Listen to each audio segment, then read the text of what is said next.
আসসালামু আলাইকুম, সবাইকে স্বাগত জানাচ্ছি লেটস গো উইথ জয় আমার ইউটিউব চ্যানেলে। আজকে আপনাদের সাথে শেয়ার করতে যাচ্ছি আমার বাড়ি যাওয়ার জার্নিটা। গত 6 তারিখ বিকালে আমরা বাড়ির উদ্দেশ্যে রওনা হই ঢাকা থেকে, এবং আমরা রাত 12টার মধ্যে বাড়ি পৌঁছে যাই। গ্রামে যাওয়ার পরে গ্রামের সেই অপরূপ সৌন্দর্য দেখে আমি রীতিমতো প্রতিবারের মতো মুগ্ধ হই। আর সেই কারণেই আজকে আমার সুন্দর সবুজ গ্রামটা আপনাদের সাথে ইন্ট্রোডিউস করিয়ে দেওয়ার জন্যই।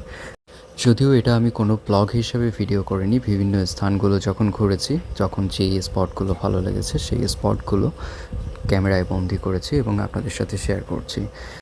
বিশেষ দ্রষ্টব্য আজকের ভিডিওতে আপনারা যে সকল স্পটগুলো দেখতে পাচ্ছেন, এখানে কয়েকটি মাল্টিপল স্পট একত্রিত করা হয়েছে, যার মধ্যে রয়েছে গোপালগঞ্জ, টুঙ্গিপাড়া, বরিশাল এবং শ্রীরামকাঠি, নাজিরপুর, শৈলদাহ, মধুমতি নদী এবং এছাড়া আরও অনেক স্পটগুলো আপনাদের সাথে শেয়ার করা হয়েছে। সো এই একটা ভিডিওর মধ্যে আপনি একবারে অনেকগুলো স্পট আপনি দেখতে পাবেন, এবং বিশেষ করে এই ভিডিওটার মধ্যে আমি চেয়েছি যে নদীমাতৃক যে বরিশাল সেই বিষয়টা তুলে ধরার জন্য। সো যাকে আপনারা এখন যে নদীটা দেখতে পাচ্ছেন, এটি হচ্ছে সন্ধ্যা নদী নামে পরিচিত বরিশালের।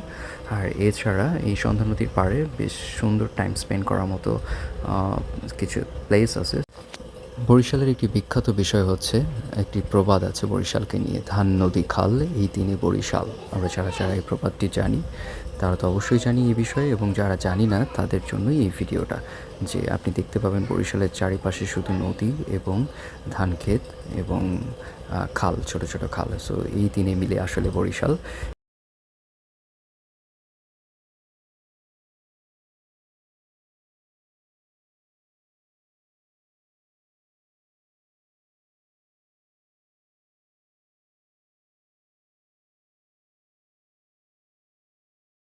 বাই দ্য ওয়ে, সেদিন কিন্তু শুধু আমি একা ছিলাম না, তিনিও ছিলেন আমার সাথে, আমার সঙ্গী হয়ে। সো এখন যে স্ক্রিনে ভিডিওটা দেখতে পাচ্ছেন, যে ফুটেজগুলো দেখতে পাচ্ছেন, এটা হচ্ছে বরিশালে একটা ডক ইয়ার্ডের, যেখানে শিপ বানানো হয়। সো এখানে শিপ বানিয়ে এখান থেকে সরাসরি শিপগুলো পেছনের খালটাতে ডেলিভারি দিয়ে দেওয়া হয়। সো এই প্লেসগুলো আপনারা অনেকেই হয়তো দেখেননি কখনো, তো শিপ যে কোথায় হয় সেই বিষয়গুলো জানে না। সো সেজন্যই আমি শিপ ইয়ার্ডের বা ডক ইয়ার্ডের কিছু ফুটেজ দেখাচ্ছি। সত্যিকার অর্থে গ্রামের রূপবৈচিত্র্য বর্ণনা করে শেষ করা সম্ভব না। প্রতিটি চিত্র যেন শিল্পীর নিজের হাতে আঁকা ছবি। তাই ছলান কবিতা মনে পড়ে গেল। বলুন দেখি কোথায় যাই, কোথায় গেলে শান্তি পাই। ভাবিলাম বনে যাব, তপিত হিয়া জুড়াবো, সেখানেও অর্ধরাত্রে কাঁদে মৃগী কল্পগোত্রে।